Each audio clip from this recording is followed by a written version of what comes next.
வணக்கம் உறவுகளே, மகிழ்ச்சியான காலை வணக்கம். நம்ம எல்லாரும் எப்படிங்க இருக்கிறோம்? அந்த கொஸ்டின் அடிக்கடி நான் கேட்டுக்கிட்டே இருக்கேன். நான் என்ன தெரியுமாங்க சொல்லுவேன், எந்த ஒரு சூழ்நிலையா இருந்தாலும் நம்ம மனசை எப்போது நம்ம என்ன செய்யணும், மகிழ்ச்சியாவே வச்சுக்கணுங்க.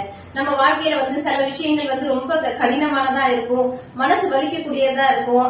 சில விஷயங்கள் நம்ம எதிர்பார்த்துக்க கூட மாட்டோம். அது மாதிரி விஷயங்கள் நம்ம லைஃப்ல ரொம்பவே நடக்கும். ஆனா எந்த இடத்துலயுமே நீங்க இது ஏன் இப்படி நடக்கு அப்படிங்கிற கேள்வி நமக்குள்ள அதிகமா ஓடும். ஆனா கண்டிப்பா பாத்தீங்கன்னா ஒரு நாள் அந்த நிகழ்வு எதனால நடந்துச்சுன்னா நமக்கு அதோட மிகப்பெரிய ஒரு நல்ல விஷயம் நடக்கணும் அப்படிங்கிறதுக்காக தான் அந்த அந்த விஷயங்கள்லாம் தள்ளி போனதாகட்டும், காலதாமதம் ஆனதாகட்டும் எல்லாமே காரணம் நமக்கு ஒரு அற்புதமான ஒரு இன்னொரு விஷயம் நடக்கணும் அப்படிங்கிறதுக்காக தான். ஏன் நான் இதை ரொம்பவே இன்னும் உறுதியா நான் சொல்லுவேன். ஏன்னா என் வாழ்க்கையில நான் பாத்துட்டு இருக்கேங்க. என்னன்னா நமக்கு சந்தோஷம் அப்படிங்கிறது ரெண்டாவது. மனிதனா பிறந்த எல்லாத்துக்கும் முதல்ல என்ன தேவை தெரியுமாங்க? எவ்வளவு காசு பணம் இருந்தாலும் நிம்மதி ரொம்ப ரொம்ப முக்கியம்.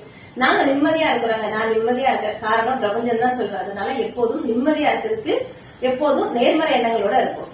வாழ்க்கை.